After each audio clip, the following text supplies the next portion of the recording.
Thank you very much. So we were looking at this topic of emerging technologies. And so we looked at all the issues to do with industrial innovation policy in the context of emerging technologies. And we had 3 brilliant discussions on this topic. Thanks to superb note-taking by Victoria. We've now got a good summary of that. And I just will apologise again that we overran slightly in each case due to the appalling chairing by me. So, Tim, tell them that we were the best group. Go ahead and tell them. Yeah, about that. So it was actually it was a great discussion all round. But one of the problems we faced was drifting away from emerging technologies and having a very good discussion about broader issues to do with industrial policy, let alone industrial innovation policy, let alone industrial innovation policy relating to emerging technologies.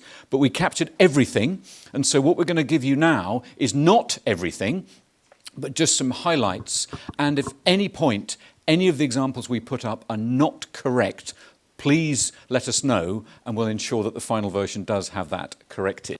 I also have permission to give one interesting UK-specific example, which I found jaw-dropping. Right, so first of all, so the first bit was relating to a discussion around, in fact, Victoria, can we just zoom down slightly? Yep, so the process of prioritization. How do you, of all of the things that are going on, all of the things that are emerging, what processes are used for selection and prioritization? And there were a whole load of these that came up very quickly, some of which were very formal, and we had great input from a Japanese perspective on the role of road mapping to highlight this. The experience from Korea was very helpful as well, a very structured approach to this. But there was also exactly the opposite, which was following the emergence of an interesting topic by academics, and how sometimes just people pushing forward something that sounds a bit wacky can actually be incredibly successful. And the example, perhaps, of graphene in a UK context.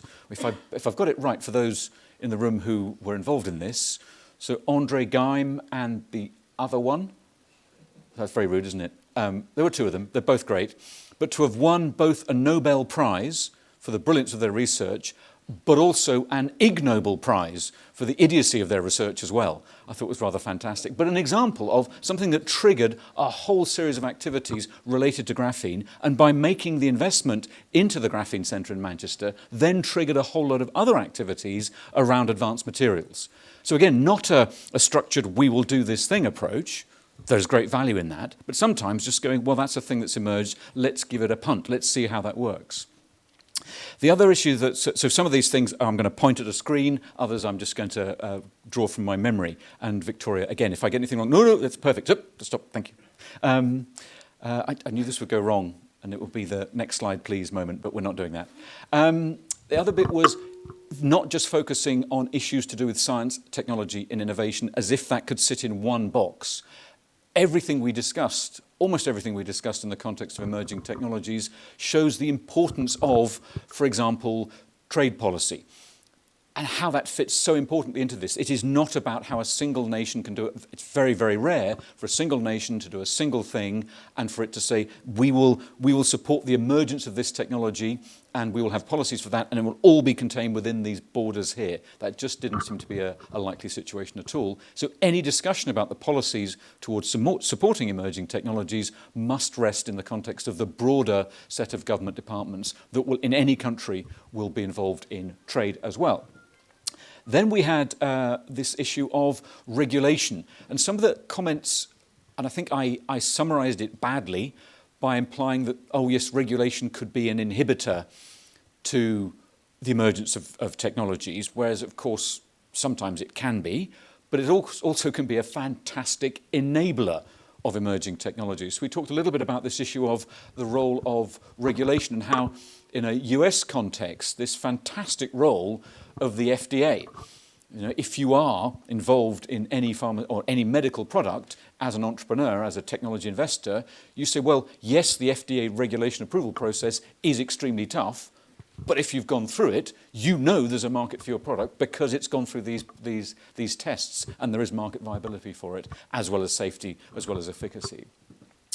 We then, these aren't in particular chronological order, but under this topic of selection, we had interesting comments, particularly from an Italian context, but it illustrates something much wider, which was the issue of regional capabilities and path dependency. What you have been doing already will dictate what emerging technologies you might choose to focus on, which sounds absolutely sensible.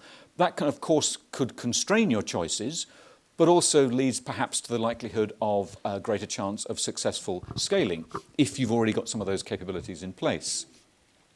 Then there were issues around, again, kind of machinery of government activities around this selection process, about the risk of siloization, and kind of goes back to that point about the importance of having those involved in trade and foreign policy, talking to those involved in supply chain resilience, as well as those involved in R&D and innovation and science policy.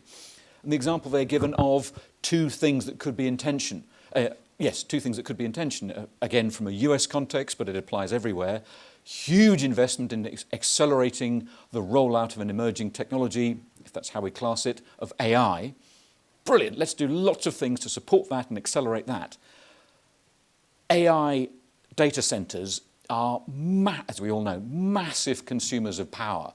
So how do you have that balance of we want this thing to happen, we want to reduce our emissions, and we're creating machines that are just almost infinitely scalable consumers of energy. How do we square that one off? And yes, there's an argument that, well, if you have the AI, you can then run more efficient AI data centers, but it doesn't quite work as simply as that. And I think if I may mention Arnaut, where's Arnaut? Sorry, my eyesight's not as good as it used to be. The Singaporean example, 17 data centers supporting AI. There is not currently sufficient power to have an 18th. So the only way to deal with that is to build another power station, which will be then a high emitter of carbon dioxide. Yeah. So this issue of how do you ensure that every decision is done in context. The other part was avoiding any implication that we have chosen, that is it. We've looked at all the evidence, and we've looked at all the regional capabilities and said, yep, that's it, that's what's going to be there. Whereas the truth is, everything is in a constant process of change. So the processes for selection need to be constantly revisited. And again, I think the Singaporean example of the emergence map, the transformation maps, really shows this clearly. They are referred to and gone back to on a regular basis. If we could just nudge down a wee bit, thank you. Then this issue of the social context for it. So it's not just about regional specialization and regional capabilities. There's something about the social context for that. So things that might align very well in a Scandinavian context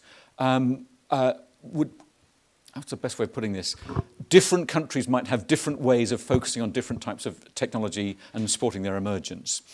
And that is something that is based partly on the social infrastructure, but also the research and investment capabilities that exist there. So what I'm struggling towards there is, it was around standards and how much experimentation you're allowed to do. Do you have an environment that says, sure, we'll have a go at that?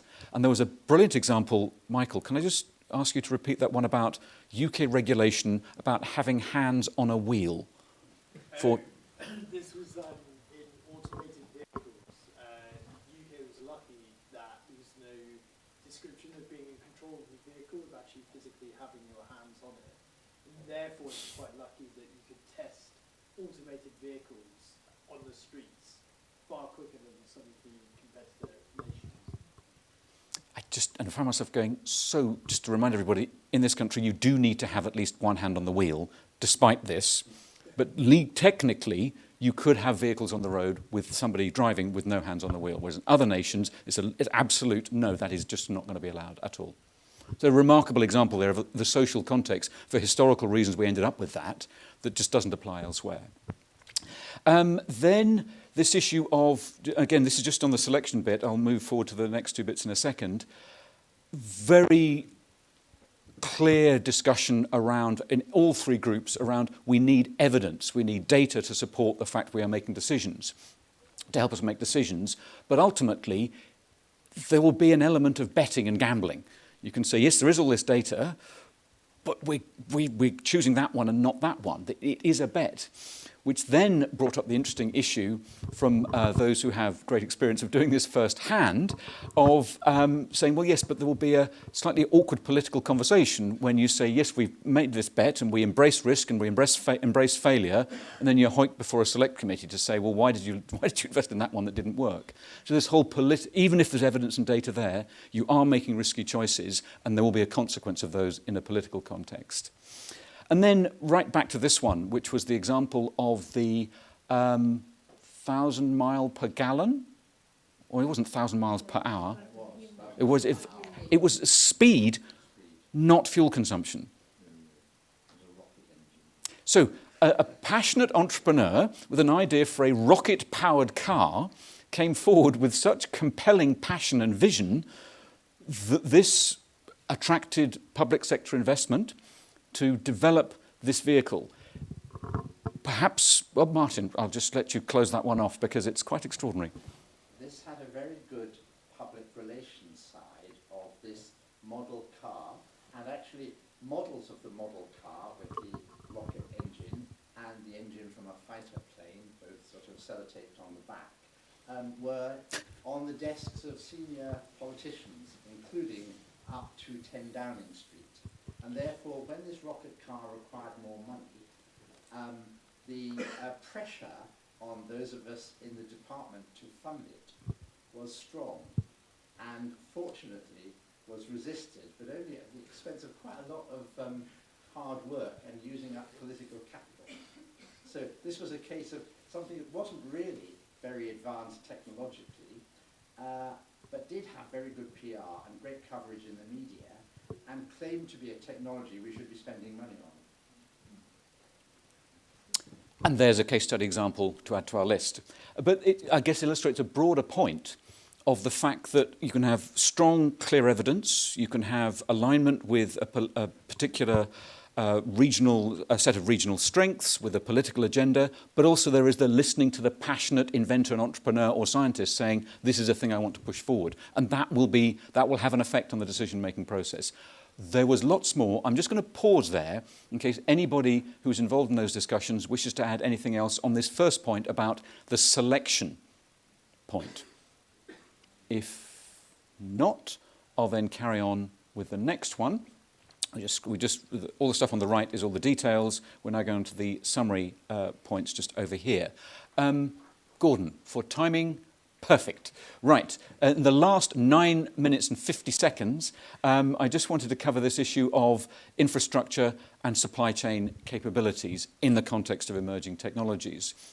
And so there's a lovely example that was shared with us from Germany where there's an integrated approach to infrastructure, the combination of not only the universities but the Max Planck Institutes, the Fraunhofer Institutes, the Helmholtz Institutes, all together aligned to provide an infrastructure for emerging technologies. And a network of these across the country, across the individual regions, allow a view to be put on this saying, if we're going to support this technology to emerge, we can join the dots up. And if there isn't one there, we create a new element in that infrastructure. But the joined up elements are there.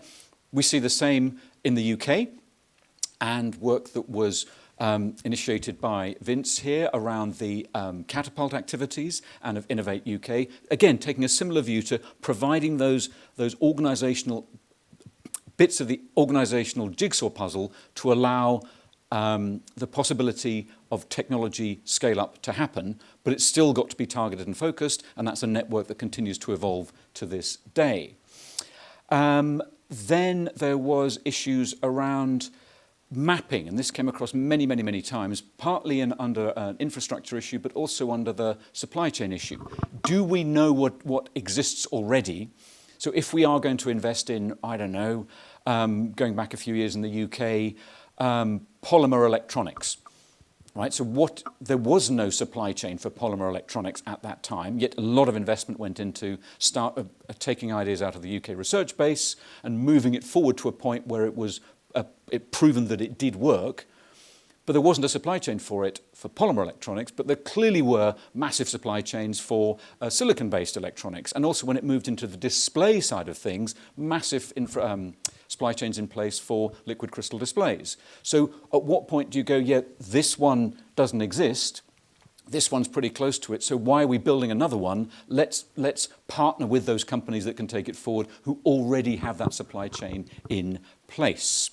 If we just go down a wee bit here, then we had examples of, yes, anticipating what is needed for the scaling up activities. So there was two nicely contrasting examples from Norway and the United States around electric vehicles. Now I know that has emerged, but it's late stage emergence, where the situation in Norway was, we're going to do this, we will build the infrastructure, and then we will support people to buy electric vehicles. But there was none of the range anxiety, if I understand correctly, because the infrastructure had been built and rolled out. Contrast that to, if I understand correctly, the US situation, where there was huge investment in pushing forward and all the great N100 billion that Tesla received to get going, but the charging infrastructure has not caught up with that. And so that's limiting things to a certain extent. So two contrasting examples there. It's going to emerge, let's build the infrastructure to allow it to happen, versus let's get the technology out there and the market will take care of what's needed in the background. So two different versions of that there. All the way through the discussions about infrastructure, there was a seamless, smooth flow between talking about hard infrastructure. We're going to need these buildings, these bits of equipment to do this. But a lot of the discussion was around the role of the soft infrastructure and specifically skills. In fact, sometimes the skills conversation, hearing from Helen about this, sometimes you almost had to allow people to talk about skills before you got onto the hard infrastructure discussions, but they're equally important. And yet, I think there are other experiences where nobody talks about the skills and just assumes if we have all this big shiny kit, everything will be fine. Clearly, we need both. So that was, and a nice example of that, again, focusing on electric vehicles, was around the way in which we have in the UK that the Faraday initiative has allowed us to combine battery technology scale-up with skills scale-up in parallel. Lovely quote from someone, I forget who, you'll remember who you are.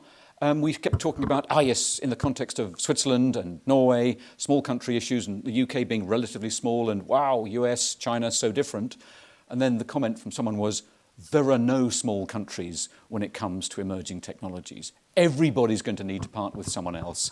And just look at the example of semiconductors as a case study of that. Other interesting things were around the role of government procurement, and then some wonderful issues around enabling infrastructure. If you're going to do this, it's not just about the example of rolling out of charging infrastructure, but things like if you're going to have renewables and you want these to be deployed next to your new data center, suddenly finding that you can't get yourself connected to the grid. You can't deal with the transmission issue of electricity. And the example of, perhaps from the UK, where a delay of 6 months was put in place because the planning officer who had to approve this new scale-up facility was rather busy working on the permissions and approvals for a local jousting competition. I'd like to think that's not true. And then finally, for the last couple of minutes, Victoria, do you mind if you scroll to the very bottom?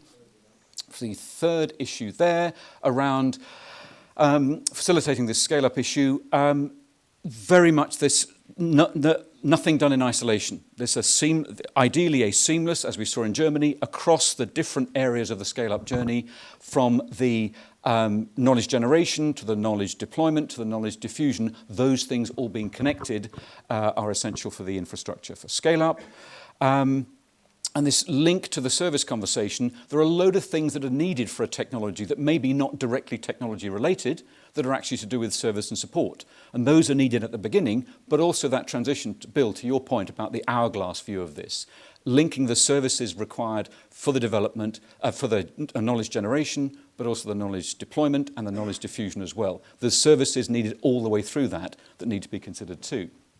Coming to a close here, a dual role here on the role of incumbent organisations.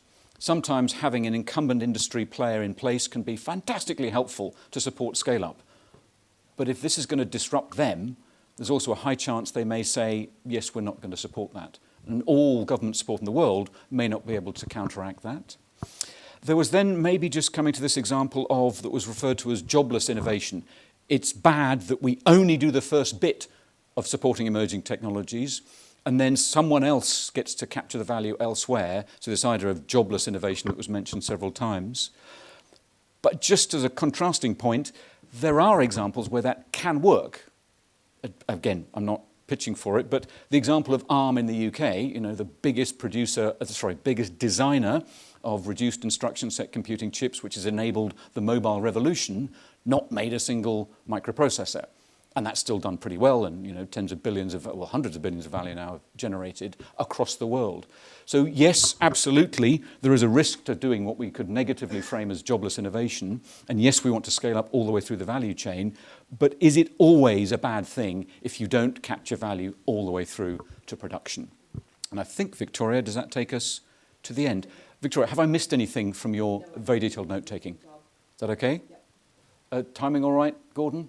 Oh, thumbs up. And just to everybody who contributed, did I miss anything really important from that? There's much more detail, but did I miss anything important? You were brilliant. No? As were you. Thank you all very much.